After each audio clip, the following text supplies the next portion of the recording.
nanti kita akan mengikuti firman Tuhan. Kita akan belajar firman Tuhan pada saat ini.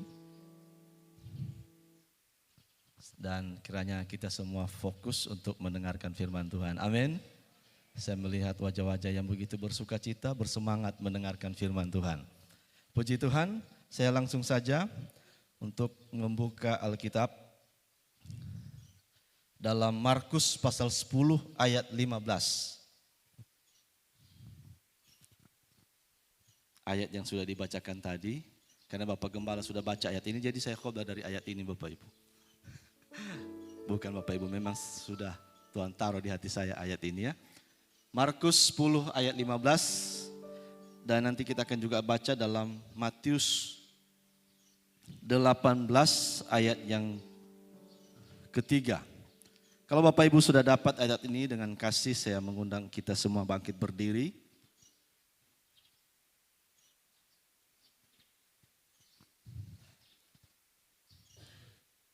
Mari kita baca. 1, 2, 3. Aku berkata kepadamu, sesungguhnya barang siapa tidak menyambut kerajaan Allah seperti seorang anak kecil, ia tidak akan masuk ke dalamnya.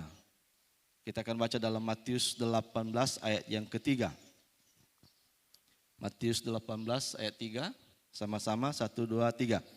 Lalu berkata, aku berkata kepadamu, sesungguhnya jika kamu tidak bertobat dan menjadi seperti anak kecil ini, kamu tidak akan masuk dalam kerajaan sorga. Puji Tuhan. Silakan duduk Bapak Ibu Saudara yang dikasihi Tuhan. Nah Bapak Ibu Saudara,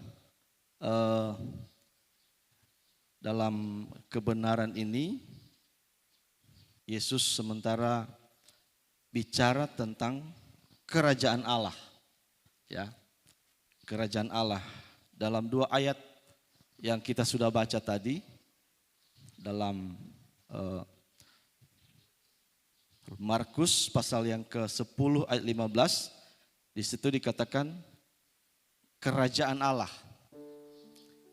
Dalam Matius pasal 18 ayat yang ketiga, di situ dicatat kerajaan sorga. Sebenarnya Bapak Ibu Saudara, 2 istilah ini adalah merupakan 2 istilah yang sebenarnya memiliki pengertian yang sama. Hanya saja ada penjelasan teologisnya, tapi saya tidak ada waktu untuk menjelaskan itu Bapak Ibu. Ya, tapi sama, kerajaan Allah dengan kerajaan sorga itu sama. Ya, sama. Nah, Bapak Ibu Saudara yang dikasihi Tuhan, jika kita perhatikan dalam kebenaran ini, ada hal penting yang disampaikan oleh Tuhan Yesus dalam kebenaran ini. Ya, yang pertama berkaitan masalah kerajaan Allah atau kerajaan sorga. Dan yang kedua, tentang anak kecil. Ternyata anak kecil ini ada hubungan dengan kerajaan sorga. Ada hubungan dengan kerajaan Allah yang sementara disampaikan oleh Tuhan Yesus. Ya, Tuhan Yesus. Dan di situ dikatakan tadi bahwa jika dikatakan, lalu aku berkata kepadamu, sesungguhnya jika kamu tidak menyambut kerajaan Allah seperti seorang anak kecil, ia tidak akan masuk ke dalamnya. Ya. Dan Yesus sementara bicara tentang kerajaan Allah atau kerajaan sorga. Dalam Matius pasal 18 ayat yang ketiga, di situ dicatat kerajaan sorga. Nah Bapak Ibu Saudara, jika bicara kerajaan Allah atau kerajaan sorga,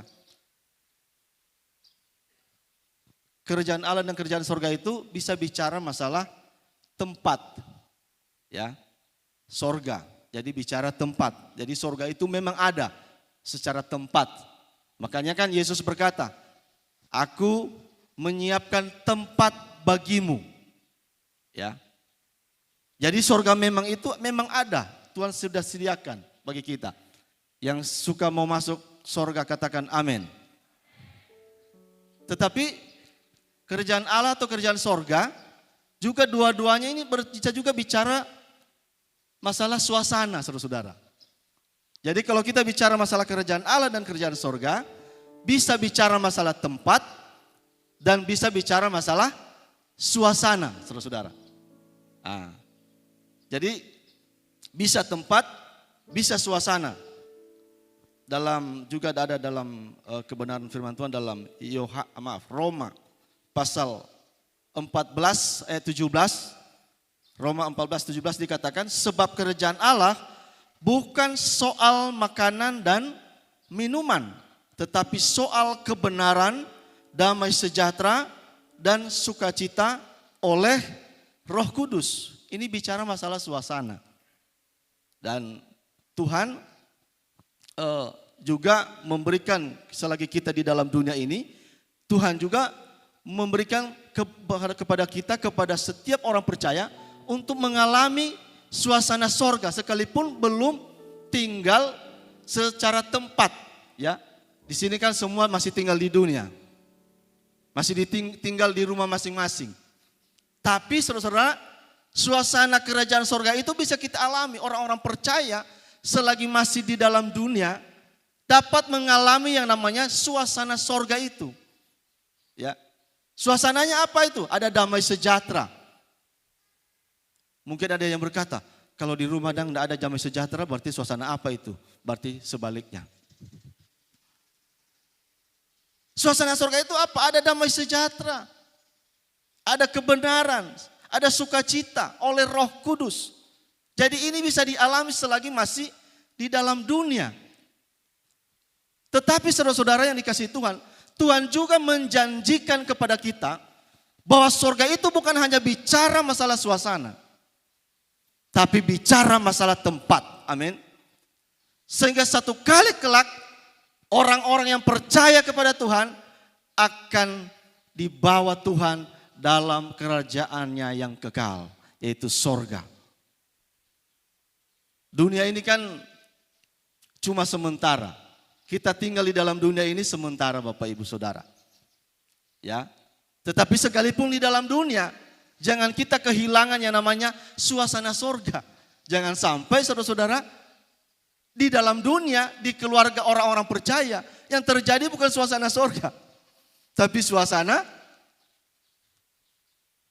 neraka. Kenapa ini rumah tidak ada sukacita? Kenapa ini di rumah ini ada damai sejahtera? Waduh, kacau. Padahal sebenarnya Tuhan janjikan, selagi masih di dunia, suasana sorga itu akan dialami oleh orang-orang percaya. Tetapi juga Tuhan menjanjikan bahwa kita akan masuk di dalam kerajaan sorga secara tempat, Bapak Ibu. Nah, untuk masuk dalam kerajaan sorga ini, Yesus tadi memberikan suatu kebenaran yang membuka pemahaman daripada murid-murid pada waktu itu. Di mana ketika Yesus melayani, Bapak Ibu Saudara, anak-anak datang kepada Yesus. Lalu murid-murid ini mereka ternyata halangi anak-anak. Lalu Yesus berkata, jangan menghalang-halangi mereka, biarkanlah mereka datang kepada aku. Dan Yesus lanjutkan, bahwa jika kamu tidak sama seperti anak kecil ini, kamu tidak akan masuk ke dalam kerajaan Allah. Dalam Matius dikatakan, jika kamu tidak bertobat dan menjadi seperti anak kecil ini, kamu tidak akan masuk dalam kerajaan sorga. Saudara-saudara yang dikasihi Tuhan, saya percaya bahwa apa yang disampaikan oleh Tuhan Yesus ini, di balik dari apa yang disampaikan Tuhan Yesus, di situ ada kebenaran yang sangat penting bagi kita. Ada kebenaran yang sangat penting, yang sementara diungkapkan oleh Tuhan Yesus. Karena kalau kita lihat ini apa yang disampaikan oleh Tuhan Yesus ini juga dicatat, diulang lagi dalam ayat yang lain lagi, saudara-saudara. Ya, ada dalam Lukas juga dicatat sampai tiga kali di Lukas, di Matius, di Markus. Kenapa sampai diulang ini sampai beberapa kali? Berarti ada hal, ada pesan yang penting di sana. Di balik dari kebenaran ini. Nah saudara-saudara, saya melihat bahwa ternyata Yesus sementara berbicara berkaitan apa yang dilakukan oleh orang percaya dalam persiapan untuk masuk dalam kerajaan Allah. Jadi ini berkaitan masalah sikap daripada orang percaya. Ya, Yesus tidak membahas di sini tentang karya penebusan, tidak. Tapi Yesus sementara fokus kepada pribadi orang yang sementara mau masuk dalam kerajaan Allah.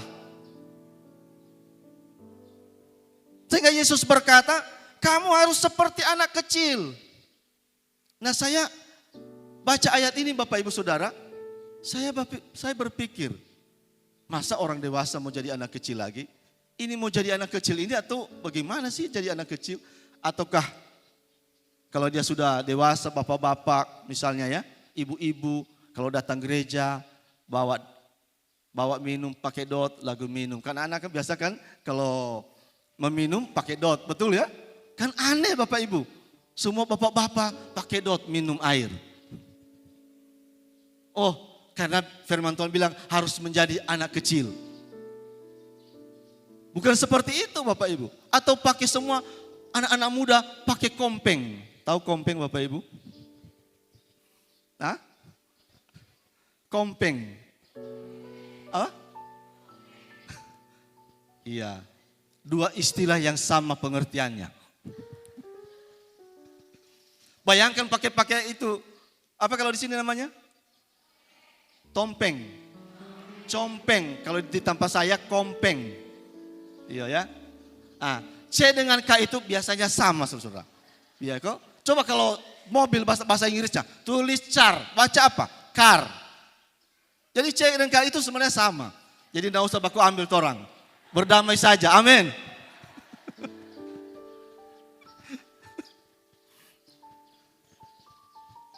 Tulis car, baca car. Betul ya? Iya, selesai sampai di situ. Untuk itu. Pakai compeng atau kompeng saudara-saudara. Coba anak-anak muda pakai compeng semua. Pas masuk live streaming saudara-saudara. Ih, mereka kenapa ada apa dengan GPI sih? Apa yang terjadi? Oh, sementara berjuang mau masuk kerajaan Allah pakai compeng. Tidak demikian saudara-saudara.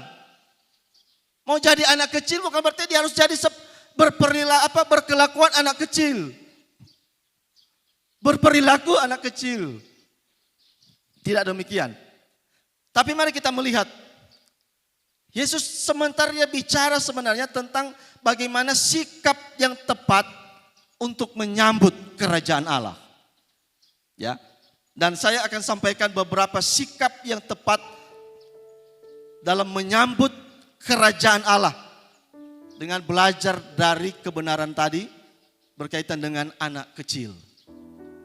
Nah, Bapak Ibu Saudara yang dikasihi Tuhan, ya. Kalau bicara anak kecil Bapak Ibu, siapa yang tidak ada anak kecil di rumah? Coba lambaikan tangan, yang tidak punya anak kecil di rumah. Semua sudah besar-besar, sudah tua-tua semua.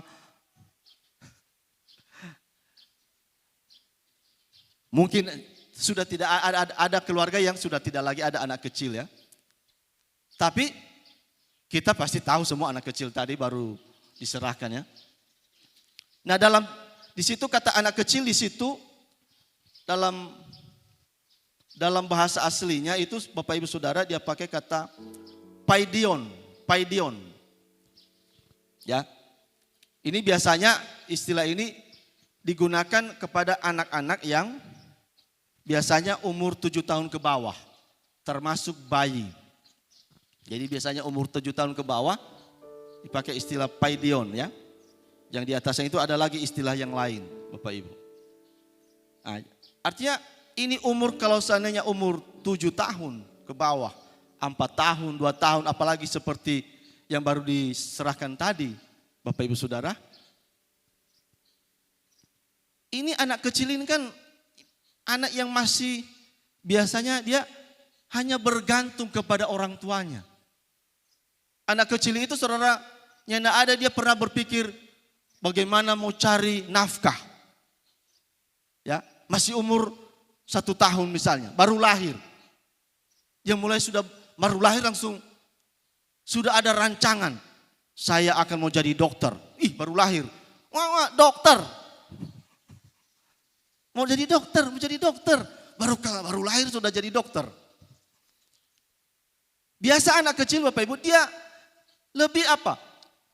Bergantung kepada orang tuanya. Baik itu masalah kebutuhannya, masalah keperluannya, dia hanya bergantung kepada orang tuanya. Dia nggak pusing bagaimana mau cari makan, mau cari minum. Yang dia tahu bahwa orang tuanya pasti sediakan. Yang dia tahu bahwa orang tuanya pasti siapkan. Ya. Dia tidak memiliki rencana-rencana yang untuk masa depan, saudara-saudara. Hanya bergantung penuh kepada orang tuanya. Nah, saya mendapatkan kebenaran lewat hal ini Bapak Ibu Saudara yang dikasihi Tuhan. Ternyata saudara-saudara, orang yang mau masuk dalam kerajaan Allah, yang dikatakan dia harus sama seperti anak kecil, maka yang pertama sikap yang harus dia miliki adalah bahwa dia harus berserah penuh pada kasih karunia Allah. Amin Bapak Ibu. Karena mau masuk dalam kerajaan Allah Bapak Ibu Saudara yang dikasihi Tuhan, kita tidak bisa secara manusia kita pakai hanya dengan kemampuan akal kita. Kemampuan kehebatan kita dengan cara kita sendiri. Tidak ada orang bisa masuk surga hanya dengan kemampuannya, dengan caranya saja. Tapi perlu kasih karunia Allah. Amin. Oleh karena itu keselamatan itu adalah kasih karunia Allah. Jadi ketika seseorang ingin mau masuk dalam kerajaan Allah, maka dia wajib berserah penuh pada kasih karunia Allah. Bapak Ibu Saudara yang dikasihi Tuhan, untuk berjuang mau masuk surga itu tidak gampang. Ya, tidak gampang. Kalau orang bertobat, pas dia bertobat langsung masuk surga, ya gampang Bapak Ibu. Tapi kalau dia bertobat masih ada waktu di mana dia masih hidup, ini tidak gampang. Kenapa tidak gampang? Karena ada tantangan yang akan dia lewati. Ada berbagai masalah, ada berbagai faktor yang bisa menghalangi saudara-saudara. Sehingga ada orang yang mungkin berkata, aduh begitu susah untuk ikut Tuhan. Begitu sulit untuk mengikut Tuhan. Ada orang-orang yang mungkin berkata bahwa sampai hari ini saya sementara berjuang dengan kehidupan lama saya, tapi begitu sulit. Mau ikut Tuhan, mau masuk surga tidak gampang Bapak Ibu. Tapi Tuhan Yesus sementara bicara kepada kita, kalau mau masuk surga berserah pada kasih karunia Allah. Amin. Karena Tuhan yang akan menolong kita untuk bisa masuk dalam kerjaan Allah. Ya. Ada mungkin hal-hal yang sementara saat ini kita berjuang mau ubah, sepertinya begitu sulit. Kadang-kadang ada orang kan punya tabiat lama yang begitu sulit untuk diubah. Sehingga berkata bagaimana bisa masuk surga? Kalau hidup ini tidak diubahkan. Ada orang-orang yang mungkin dia memiliki karakter yang begitu sulit untuk diubah. Dan itu sesuatu yang begitu menjadi sebuah tantangan Bapak Ibu Saudara yang dikasihi Tuhan. Sehingga kalau ada yang demikian kita tidak boleh berjuang sendiri saudara. Ya. Kita butuh kasih karunia Tuhan. Kita perlu kasih karunia Tuhan. Nah, oleh karena itu Yesus berkata harus seperti anak kecil yang hanya bergantung kepada orang tuanya. Demikian juga kita yang sementara berjuang masuk dalam kerajaan Allah. Bukan cuma hanya jemaat Tuhan yang sulit saudara dalam perjuangan ini. Termasuk hamba-hamba Tuhan juga. Karena untuk perjuangan masuk dalam kerjaan Allah itu bukan hal yang gampang. Ada banyak hal yang kita harus dalam perjuangan iman kepada Tuhan, itu bukan hal yang gampang. Aduh, sudah ikut Tuhan tapi sepertinya apa, iman kadang di atas, kadang lagi goyah, kadang terjadi masalah, terjadi lagi goyah lagi keyakinannya dengan Tuhan. Ini banyak faktor bisa menggagalkan orang masuk dalam kerjaan Allah. Oleh karena itu saudara-saudara yang dikasihi Tuhan, harus seperti anak kecil yang dimana setiap saat dia hanya berharap pada Tuhan, bahwa Tuhan yang akan memampukan dia untuk bisa sampai dalam kerjaan Allah. Mungkin kita ada saat-saat kita lemah Bapak Ibu. Ada saat-saat sepertinya kita tidak mampu. Ada orang yang sepertinya dia sudah mau mulai menyerah. Tapi saya mau katakan, jangan menyerah pada keadaan, tapi berserahlah kepada Tuhan. Amin. Paulus dia berkata, ketika aku lemah, aku jadi kuat. Kalau kita di dalam Tuhan, ada saat-saat mungkin kita lemah. Karena menghadapi berbagai tantangan situasi Bapak Ibu. Baik di dalam rumah tangga maupun di hal-hal yang lain. Sehingga kadang-kadang bisa menggagalkan kita. Melemahkan iman kita Bapak Ibu. Sehingga ada orang yang kata, sudahlah. Mau ibadah sepertinya tidak ada perubahan. Mau ibadah sepertinya hidup tidak ada perubahan. Bapak Ibu Saudara, jangan menyerah dengan keadaan. Tapi berserahlah kepada Tuhan. Amin. Karena Tuhan yang memampukan kita untuk masuk. Ya, bergantunglah kepada Tuhan sepenuhnya Bapak Ibu. Bergantunglah kepada Tuhan sebagai anak kecil. Anak kecil itu dia tidak pusing saudara-saudara. Dia tetap yakin bahwa orang tuanya mampu memelihara dia. Mampu menafkahi dia. Mampu memberikan kebutuhannya.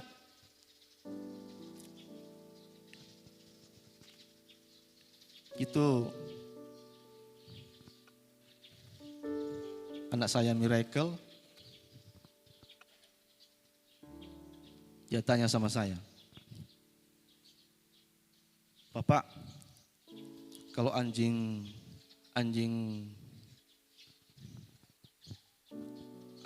bulldog harganya berapa? Pokoknya dia suka sekali anjing Bapak Ibu. Terus anjing-anjing yang aneh-aneh dia suka. Yang DP muka jelek. DP muka jelek, dia suka. Ya, kenapa dia suka ini anjing-anjing jelek begini? Oh, saya dapat pengertian jelek itu saudara-saudara. Jelek itu adalah penampilan yang memberikan keunikan dan nilai yang tinggi. Itu jelek. Penampilan yang memberikan keunikan dan nilai yang tinggi. Contoh Bapak Ibu. Anjing semakin jelek, semakin harganya mahal. Coba anjing-anjing yang jelek-jelek DP muka. Tapi anjing ini DP muka yang ada senyum, tapi mahal. Ada itu anjing Pak Bapak Gembala di rumah. Itu mahal, pada kecil, muka jelek, nggak berbobot DP muka. Tapi kita tanya, anjing ini mahal. Kalau seandainya mahasiswa tidak percaya, coba jual itu anjing. Kita percaya saudara, selesai saudara jual, saudara akan jadi korban bakaran. Korban sembelihan. Dia tanya, Bapak anjing serigala berapa harganya? Terus kita cari di YouTube. Oh, anjing serigala sekitar 5 juta sampai 15 juta, ada yang sampai 20-an juta. Terus anjing bulldog berapa? 5 juta sampai 30 juta. Oh, terus dia bilang, Bapak beli kok itu anjing bulldog itu. Mahal itu deh. 30 juta, 25 juta. Ya enggak mahal itu. Papa banyak doi. Dalam hati, dari mana dia tahu DP papa ini banyak doi? Iyo, papa banyak doi. Tinggal ambil kok, tek lah keluar doi. Bayangkan, dia enggak pusing kita ini ada doi. Tetap dia anggap kita ini banyak doi. Bahkan dia pernah suruh kita beli pesawat. Kita bilang ini, dia bilang, Papa beli kok pesawat yang pesawat itu, ada itu pesawat kata dia unik, ya saya lupa DP nama. Beli kok itu Papa. Kenapa dia begitu Bapak Ibu? Itulah anak-anak. Orang yang pusing ini bebe papa ada doi atau nyanda. Kenapa? Karena dia tetap yakin di orang tua. Orang dalam mengikut Tuhan harus tetap yakin dengan Tuhan. Amin. Haleluya. Bahwa Tuhan pasti tolong orang semua. Amin. Di dalam kelemahan Tuhan pasti tolong. Tuhan tidak akan pernah biarkan Bapak Ibu. Mungkin kita sementara sementara berjuang dalam mengikut Tuhan yang tidak dalam situasi-situasi yang tidak gampang. Tapi kalau kita tetap berserah pada Tuhan, Tuhan tetap tolong kita semua. Amin. Tetap sampai pada tujuan Tuhan, kerajaan yang kekal. Haleluya. Oleh karena itu kita harus tetap berserah kepada Tuhan, Bapak Ibu Saudara. Ya, berserah kepada Tuhan. Karena kerajaan Allah itu, saudara-saudara, itu adalah merupakan pemberian Tuhan. Ya, dalam Efesus pasal 2 ayat 8 sampai 10 firman Tuhan katakan demikian. Sebab karena kasih karunia kamu diselamatkan oleh iman. Itu bukan hasil usahamu, tetapi pemberian Allah. Itu bukan hasil pekerjaanmu. Jangan ada orang yang memegahkan diri. Karena kita ini buatan Allah, diciptakan dalam Kristus Yesus untuk melakukan pekerjaan baik yang dipersiapkan Allah sebelumnya. Ia mau supaya kita hidup di dalamnya. Keselamatan itu sebenarnya adalah pemberian Tuhan bagi kita. Dan Tuhan mau kita semua selamat. Amin. Tuhan Yesus serius untuk menyelamatkan kita Bapak Ibu Saudara. Tuhan Yesus serius mau bawa kita ke sorga. Ini bukan main-main. Ya. Kalau Tuhan yang serius mau bawa kita ke sorga, ngapain Tuhan Yesus datang mati, datang ke dalam dunia? Disiksa, dihina, mati. Untuk apa? Tapi karena Tuhan serius. Supaya kita semua ini jangan masuk dalam kebinasaan. Tapi masuk dalam kerajaan sorga yang kekal. Oleh karena itu Yesus dia datang ke dalam dunia. Dia rela mati, dia rela tersiksa. Karena dia mengasihi kita semua. Amin Bapak Ibu. Oleh karena itu mengikut Tuhan. Kiranya hidup kita tetap berserah penuh kepada Tuhan. Amin. Karena kita tidak bisa mengikuti Tuhan dengan kekuatan kita saja. Tapi perlu berserah, Tuhan, aku tidak mampu, aku tidak kuat. Kami mohon kekuatan-Mu Tuhan. Kami mohon tuntunan-Mu. Dan percayalah, Tuhan memberikan selalu pertolongan bagi kita. Tuhan selalu menyertai, Tuhan kan selalu ada janji. Aku menyertai engkau sampai kepada akhir zaman. Haleluya. Dan Tuhan tidak pernah tinggalkan kita. Kalau ada hari ini yang sementara berjuang dalam kehidupan mengikut Tuhan, jangan menyerah dengan keadaan, tapi berserahlah pada Tuhan. Amin. Amin. Yang kedua Bapak Ibu Saudara yang dikasihi Tuhan, bagaimana sikap yang tepat untuk menyambut kerajaan Allah. Dipakai kata menyambut ini kan karena kerajaan Allah ini kan belum kita masuk di sana. Karena akan datang, begitu ya. Tapi tujuannya adalah menyambut, artinya kita mau masuk. Karena kerajaan Allahnya akan di depan, saudara ya. Nah, yang kedua saudara, di dalam Matius tadi saya baca kembali dalam Matius 18 ayat 3. Lalu berkata, aku berkata kepadamu, sesungguhnya jika kamu tidak bertobat dan menjadi seperti anak kecil ini, kamu tidak akan masuk dalam kerajaan sorga.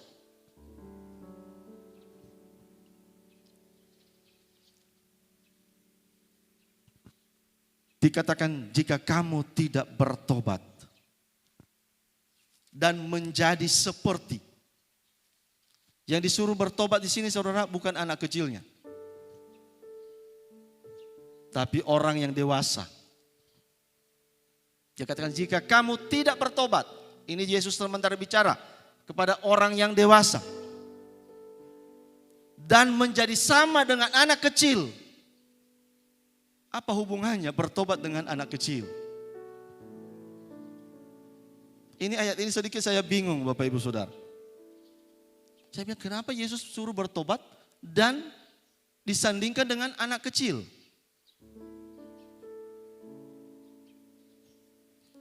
Anak kecil itu Bapak Ibu Saudara, itu anak kecil kan dia masih kecil. Dan anak kecil itu dia belum terikat yang namanya perbuatan dosa. Ya, ada dosa namanya dosa warisan Bapak Ibu. Dosa karena Adam berdosa, orang semua berdosa. Dalam Roma pasal 3 ayat 23 berkata, semua orang telah apa? Berbuat dosa dan telah kehilangan kemuliaan Allah. Tapi ada namanya dosa perbuatan. Ada dosa perbuatan. Ada dosa yang diwarisi. Ketika Adam dan Hawa berdosa, maka firman Tuhan katakan, itu akan turun-temurun dosa itu. Makanya ini dosa ini yang dilakukan oleh Adam ini, itu harus ditebus oleh Tuhan Yesus. Ya. Karena dosa itu saudara, tanpa ditebus, maka tidak akan bisa lepas manusia dari dosa itu. Saya sudah sampaikan khotbah di beberapa minggu yang lalu. Paulus berkata, kamu telah dibeli dan harganya telah lunas dibayar. Manusia jatuh dalam dosa dan mereka harus ditebus di sana. Ditebus di mana? Atas hukum yang telah mereka langgar. Manusia langgar itu hukum. Tuhan bilang jangan kamu makan buah pohon yang ada di tengah taman. Tapi buktinya apa? Mereka langgar. Konsekuensinya apa? Mati, maut. Nah itu saudara-saudara, itu tidak manusia tidak bisa bikin apa-apa masalah dosa ini. Oleh karena itu Yesus harus mati, harus menggenapi itu. Karena hukum itu tidak boleh diubah. Tuhan yang tidak boleh dengan segampangnya. Oh manusia jatuh dalam dosa, oh sudah hapus itu hukum itu. Tidak bisa. Kan Tuhan kita kan konsisten dengan hukum. Tuhan harus mati untuk menggenapi hukum itu. Membuktikan bahwa Tuhan kita kalau buat hukum ya sembarangan. Kenapa harus ditebus? Karena Tuhan masih mengasihi manusia. Di satu sisi manusia itu apa? Di satu sisi Tuhan itu adil.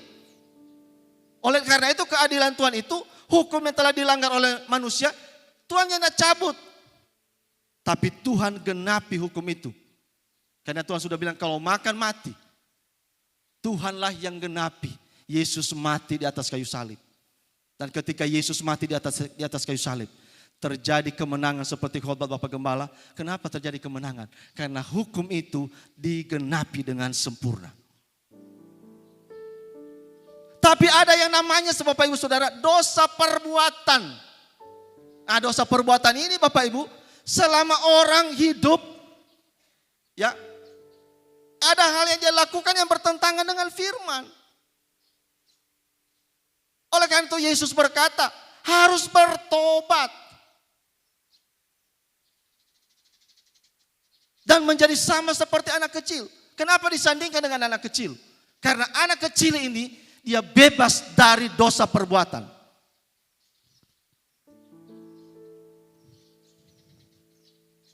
Oleh karena itu bagi yang kedua saudara-saudara, saya catat yang kedua, sikap yang kedua.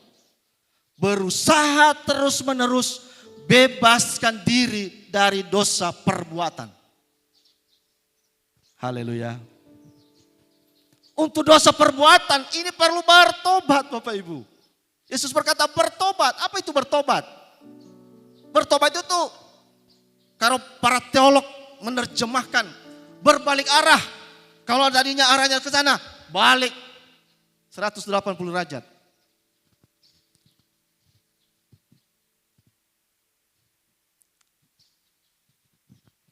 Tapi kalau kita bicara masalah bertobat, saya pelajari di dalam Yoel pasal 2 ayat 12 sampai dengan ayat 13. Bicara masalah bertobat, itu bicara masalah hati.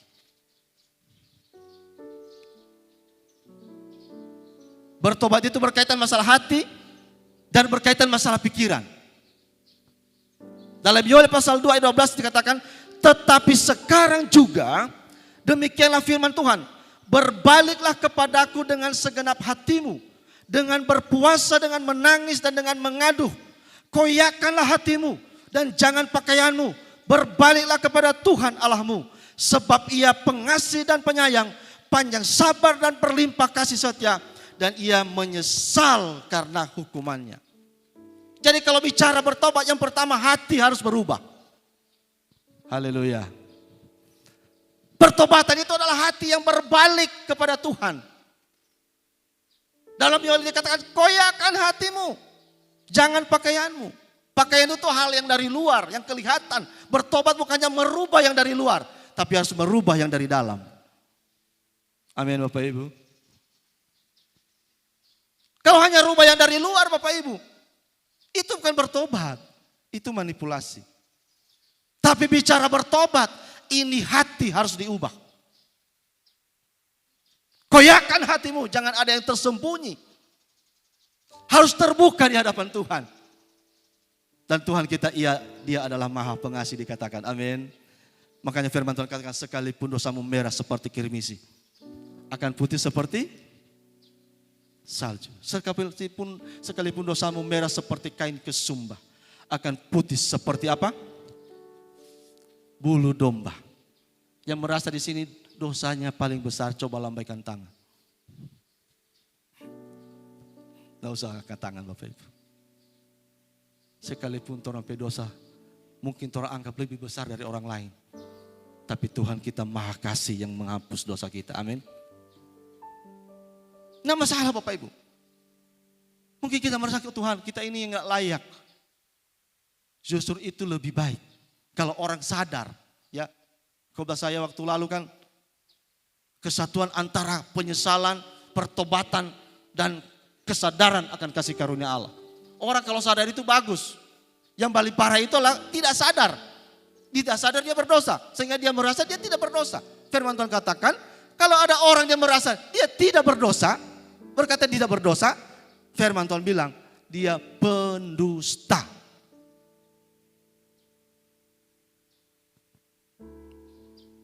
Jadi bicara bertobat ini masalah hati berubah. Hatinya harus mengasihi Tuhan dan memiliki komitmen untuk mau meninggalkan dosa. Itu bertobat Bapak Ibu. Haleluya. Haleluya. Kalau bicara bertobat, itu juga berkaitan masalah pikiran, saudara-saudara. Dalam Roma, ya, dalam Roma dikatakan, berubahlah oleh Roma 12 ayat 1. Berubahlah oleh pembaharuan budimu. Ini masalah budi di sana bicara masalah mindset, pikiran. Pikiran berubah. Kalau orang pikirannya tidak berubah, belum bertobat. Dan tentunya ini kan perjuangan, amin. Orang semua belum ada yang sempurna. Saya juga termasuk dalam perjuangan. Tapi ada komitmen kepada Tuhan. Tuhan, saya mau berubah. Haleluya. Haleluya Bapak Ibu. Ada komitmen. Komitmen itu Bapak Ibu adalah sebuah perlu perjuangan. Misalnya ya, komitmen mau pergi ke Manado. Nah mungkin saudara karena dia komitmen ke Manado, diam-diam di Bitung, lalu tiba-tiba, sudah ada di Manado. Tidak mungkin. Saya hari ini komitmen mau pergi Manado. Berarti apa? Ada perjuangan untuk mau berangkat. Itu komitmen. Dia komitmen mau ikut Tuhan. Dia mau komitmen mau berubah. Nah saudara-saudara yang dikasih Tuhan, sikap yang kedua itu saudara-saudara harus terus berusaha membebaskan diri dari dosa perbuatan. Makanya Yesus berkata, kamu harus bertobat dan menjadi sama seperti anak kecil ini. Anak kecil dia tidak mengenal dosa perbuatan. Karena orang tidak tahu apa-apa Bapak Ibu Saudara. Mereka bebas dari dosa ini. Makanya Yesus berkata harus belajar seperti menjadi anak kecil. Amin Bapak Ibu. Haleluya Bapak Ibu. Ya, harus bebas. Ini bukanlah sesuatu yang gampang memang saudara untuk melaksanakan ini. Perlu perjuangan tadi ya. Perlu perjuangan. Nah dosa ini saudara kalau bicara dosa perbuatan. Ini berkaitan masalah kedagingan. Keinginan-keinginan daging yang dicatat di dalam Galatia pasal 5. Ayat 19 ayat sampai dengan ayat 21. Dosa perbuatan ini berkaitan masalah keinginan daging. Galatia 5 ayat 19 sampai 21 firman Tuhan katakan demikian. Perbuatan daging telah nyata, yaitu percabulan, pencemaran, hawa nafsu, penyembahan berhala, sihir, perseteruan, perselisihan, iri hati, amarah, kepentingan diri sendiri, percideraan, roh pemecah, kedengkian, kemabukan, pesta pora, dan sebagainya. Ini pakai dan sebagainya itu berarti apa? Masih banyak yang lain, belum dicatat. Lalu dia berkata begini, terhadap semuanya itu kuperingatkan kamu, seperti yang telah kubuat dahulu, bahwa barang siapa melakukan hal-hal yang demikian, ia tidak akan mendapat bagian dalam kerajaan Allah. Ini perbuatan daging, Bapak Ibu. Ini dosa perbuatan. Ya. Juga ada dalam Efesus pasal 4 ayat 31. Dikatakan segala kepahitan, kegeraman, kemarahan, pertikaian dan fitnah hendaklah dibuang dari antara kamu. Demikian pula segala kejahatan. Jadi ini dosa perbuatan ini mesti harus berusaha, Bapak Ibu, saudara yang dikasihi Tuhan. Harus berjuang terus, ya.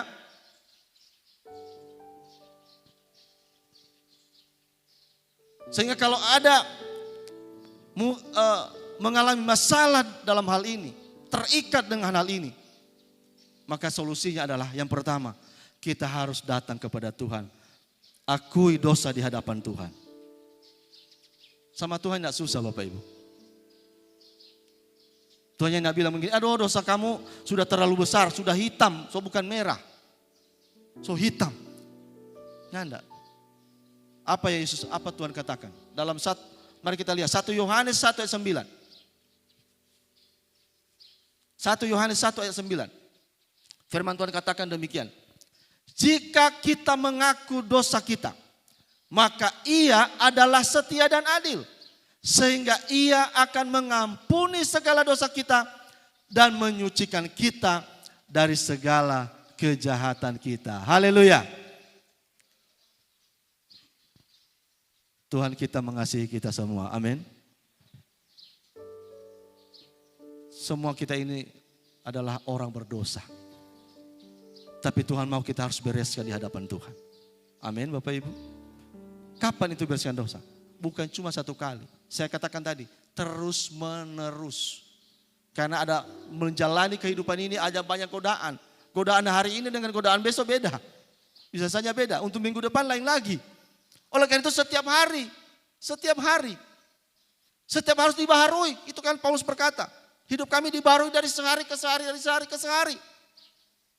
Setiap hari Bapak Ibu. Datang kepada Tuhan.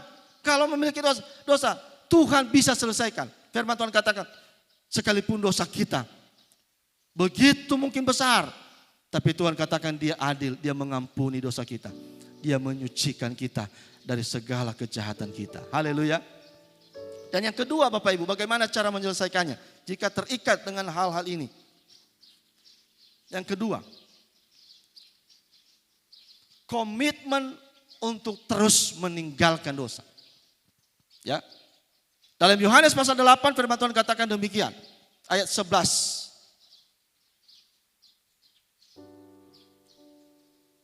Yohanes 8 ayat 11 firman Tuhan katakan, jawabnya tidak ada. Tuhan lalu kata Yesus, aku pun tidak menghukum engkau. Pergilah dan janganlah berbuat dosa lagi dari sekarang. Saudara-saudara, Bapak Ibu, ini kan cerita tentang perempuan yang berzina. Dan dibawa kepada Yesus, ya. Mereka mau lempar dengan batu. Lalu Yesus berkata, siapa yang tidak berdosa silakan lempar lebih dulu. Ternyata setelah itu, ternyata Tuhan Yesus lihat, ternyata tidak ada yang melempar. Pada pulang mereka semua. Sehingga Tuhan Yesus tanya pada ini perempuan, adakah yang melempar engkau? Sehingga dia berkata tidak ada. Dan Yesus berkata, aku pun tidak menghukum engkau. Pergilah dan jangan berbuat dosa lagi. Artinya, kalau kita mengalami pengampunan, mengalami kelepasan dari Tuhan, tetap komitmen untuk meninggalkan dosa. Haleluya. Ya. Dalam Yohanes pasal 5 ayat 5 dan ayat 14 juga di situ dikatakan, Di situ ada seorang yang sudah 38 tahun lamanya sakit. Ayat 14 dikatakan, kemudian Yesus bertemu dengan dia dalam bait Allah. Lalu berkata kepadanya, engkau telah sembuh. Jangan berbuat dosa lagi. Supaya padamu jangan terjadi yang lebih buruk. Tuhan ingatkan ini kepada, ini orientkan orang yang sakit, lumpuh selama 38 tahun. Dia ada di pinggir kolam Bethesda. Dan biasanya orang yang sakit ketika mereka masuk di kolam itu, mereka mengalami kesembuhan ketika mereka keluar. Tetapi ternyata orang ini karena dia lumpuh. Ketika dia mau masuk kolam, orang lebih dulu. Tapi ternyata Yesus datang ke sana. Karena dia tahu ada di sana yang sementara membutuhkan pemulihan dari Tuhan. Dan orang ini akhirnya Yesus bertanya kepada dia, maukah engkau sembuh? Lalu dia berkata, saya mau sembuh. Yesus berkata, berdiri dan angkatlah tilammu. Angkatlah tilammu, pergilah. Saudara-saudara, dia mengalami kesembuhan. Tapi ada pesan Yesus, jangan berbuat dosa lagi. Supaya tidak terjadi yang lebih buruk kepadamu. Karena dosa selalu ada konsekuensinya Bapak Ibu Saudara. Dan Tuhan mau mengasihi kita semua. Haleluya. Kenapa? Karena Tuhan mau kita semua masuk dalam kerajaan Allah. Haleluya. Tuhan mau. Amin saudara-saudara. Yang tidak mau masuk dalam kerajaan Allah, coba lambaikan tangan. Oh semua mau masuk. Amin. Ya, Jemaat GPD di sini jangan ada yang ketinggalan Bapak Ibu. Semua harus masuk kerajaan Allah. Dan untuk masuk kerajaan Allah itu perlu sikap yang tadi. Haleluya. Penyerahan, berserah secara total, secara penuh pada kasih karunia Allah.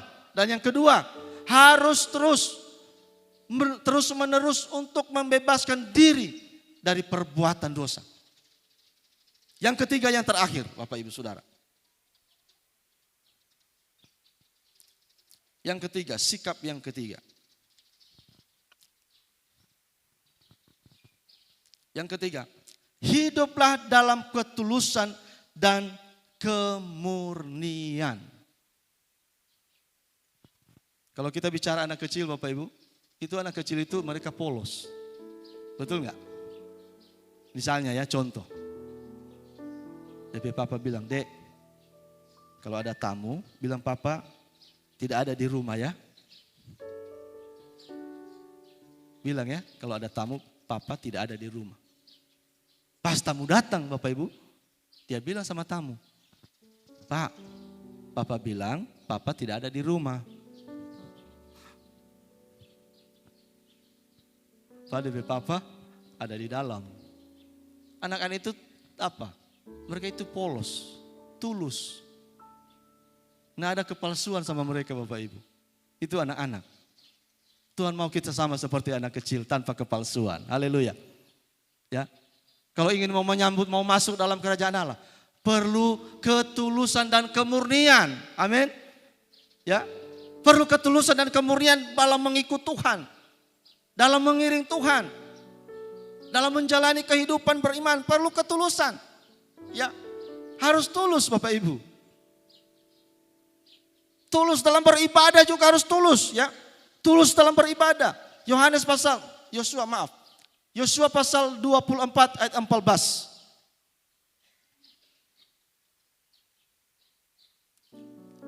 Yosua 24 ayat 14 firman Tuhan katakan, oleh sebab itu takutlah akan Tuhan dan beribadah kepadanya dengan tulus, ikhlas dan setia. Jauhkanlah Allah yang kepadanya nenek moyangmu telah beribadah di seberang sungai Efrat dan di Mesir dan beribadahlah kepada Tuhan. Harus tulus, amin. Beribadah pun perlu tulus, amin Bapak Ibu. Datang ke tempat ini orang harus ada ketulusan kepada Tuhan. Tuhan, saya mau datang beribadah karena saya mau memuliakan Tuhan. Saya mau menyembah Tuhan. Saya mau agungkan Tuhan. Ada orang datang beribadah hanya karena ingin diberkati. Jangan sampai hanya datang beribadah karena ingin kesembuhan. Tapi datanglah beribadah karena benar-benar mau memuliakan Tuhan. Mau bersyukur atas anugerah Tuhan. Kalau boleh hidup hari ini hanya karena Tuhan. Perlu ketulusan dalam beribadah. Haleluya. Tulus dalam hal apa lagi? Ya, ketulusan dalam beribadah dalam satu ayat lagi dalam dalam 1 Tawarikh 28 ayat 9.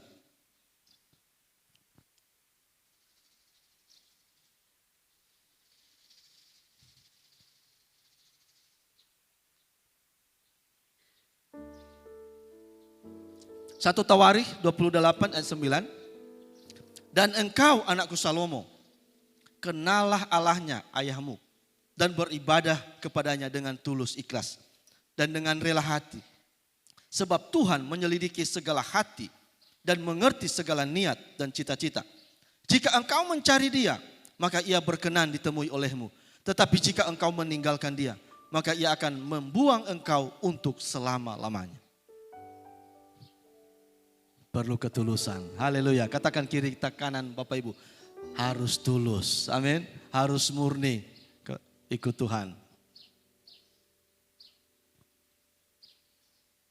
Kemudian yang berikut tulus apa lagi? Tulus mengasihi. Ya. Matius pasal 22 ayat 37 sampai 40.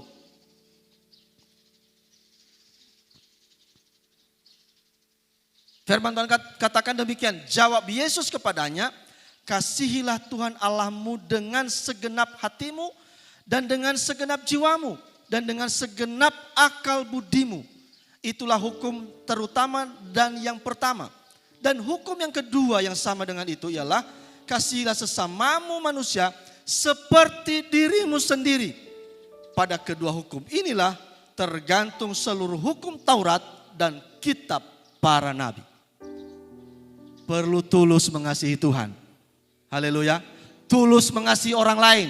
Sebagaimana kita mengasihi diri kita, kita harus juga mengasihi orang lain. Amin. Jangan di muka kelihatan bagus, mar di hati lain. Itu palsu Bapak Ibu. Tapi saya melihat di sini wajah-wajah di sini, wajah-wajah yang asli. Haleluya. Tidak ada wajah-wajah palsu di sini ya. Asli. Haleluya. Asli itu artinya yang dari dalam sama dengan yang keluar. Itu asli. Kalau di dalam lain, di luar lain, itu enggak asli, palsu. Tapi Tuhan mau harus sama. Haleluya. Ya, tulus mengasihi. Mengasihi Tuhan harus tulus. Mengasihi keluarga harus tulus. Suami harus tulus mengasihi istri. Istri harus tulus mengasihi suami. Orang tua harus tulus mengasihi anak-anak. Anak-anak harus tulus mengasihi orang tua. Kalau ini terjadi di keluarga, maka aman. Haleluya. Karena itu ketulusan ini Bapak Ibu akan mendatangkan hal baik di dalam keluarga. Ketulusan ini ketulusan terhadap Tuhan dan ketulusan terhadap sesama kita. Kalau kita bicara sesama, tentunya harus dimulai dari keluarga kita Bapak Ibu. Ya. Masa kita tulus mengasihi orang lain di luar sana, tapi kita tidak tulus mengasihi keluarga kita. Itu kan lucu. Tulus mengasihi keluarga itu mulai dari keluarga kita. Makanya selalu dalam kisah Rasul, dikatakan kisah Rasul 1 ayat 8 itu kan dimulai apa? Menjadi saksi mulai dari mana? Dari Yerusalem, Yudea, Samaria, dan sampai ke ujung bumi. Bukan ke ujung bumi dulu baru ke Yerusalem. Itu terbalik. Yerusalem itu apa? Di lingkungan keluarga mereka harus jadi saksi di sana. Harus jadi berkat dalam hal mengasihi, dalam hal saling memotivasi, mendorong, menguatkan. Harus bisa jadi berkat. Di tengah-tengah keluarga kita, di tengah lingkungan jemaat, saudara. Di situ harus kita mulai menjadi saksi. Praktekkan di sana ketulusan, amin. Bukan dimulai dari ujung bumi. Itu terbalik, ada orang dari ujung bumi dia mulai. Tapi di keluarganya belum. Tapi firman Tuhan ajar mulai dari Yerusalem. Kemudian Yudea, daerah sekitar. Samaria lebih jauh lagi. Dan kemudian sampai ke ujung bumi. Kiranya kita mulai praktekkan ketulusan mulai dari dalam rumah tangga kita. Haleluya. Haleluya, haleluya. Ya, karena firman Tuhan katakan, kalau engkau ingin menyambut kerajaan Allah, masuk dalam kerajaan Allah, engkau harus sama seperti anak kecil yang selalu tulus. Tidak ada kepalsuan, Bapak Ibu Saudara. Ya, tulus yang terakhir. Tulus menerima firman Tuhan. Yakobus pasal 1 ayat 21, firman Tuhan katakan, Sebab itu buanglah segala sesuatu yang kotor dan kejahatan yang begitu banyak itu, dan terimalah dengan lemah lembut firman yang tertanam di dalam hatimu, yang berkuasa menyelamatkan jiwamu. Firman itu Bapak Ibu kadang-kadang dia bisa dalam bentuk nasihat. Kadang-kadang firman itu dia bicara untuk dalam tentang hal berkat. Tapi kadang-kadang firman dia bicara keras. Ini kebenaran ini Bapak Ibu sebenarnya bukan ini yang saya bawa hari ini. Tapi ketika saya berdoa tadi malam, Tuhan taruh di hati saya. Kerajaan Allah dan anak kecil. Sementara berdoa ini Bapak Ibu. Kerajaan Allah anak kecil, kerajaan Allah anak kecil. Kita bilang Tuhan, apa ini kerajaan Allah dan anak kecil? Bicara kerajaan Allah dan anak kecil. Lalu kita ingat, oh ada ayat kerajaan Allah dan kaitannya dengan anak kecil.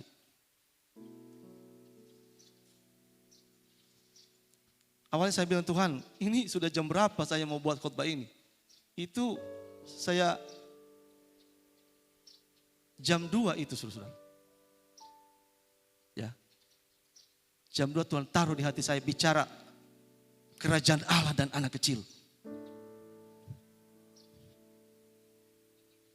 Saya percaya Tuhan sementara bicara dengan kita semua hari ini. Haleluya. Yang siap tulus dengan Tuhan katakan amin. Tulus dengan keluarga katakan amin. Tulus dengan orang lain katakan amin. Tulus terima firman katakan amin. Mungkin firman itu sepertinya keras. Tapi ingat, firman yang keras itu dia datang untuk menyelamatkan jiwa kita. Haleluya Bapak Ibu. Untuk apa firman hanya berkat, tapi bawa kepada neraka. Tuhan itu kan dia ada tahapan. Dia tegur, dia hajar. Ya ada ya tahapannya itu kalau tidak baca. Dia akan, orang yang kukasih akan kutegur. Akan kuhajar. Kalau dihajar tidak juga. Dia katakan akan diserahkan kepada iblis. Sebelum diserahkan kepada iblis lebih baik dengar. Kita harus dengar kalau ditegur. Amin Bapak Ibu. Tuhan mengasihi kita semua. Haleluya. Puji Tuhan. Firman Tuhan sampai di sini. Dengan kasih saya serahkan kepada Bapak Gembala.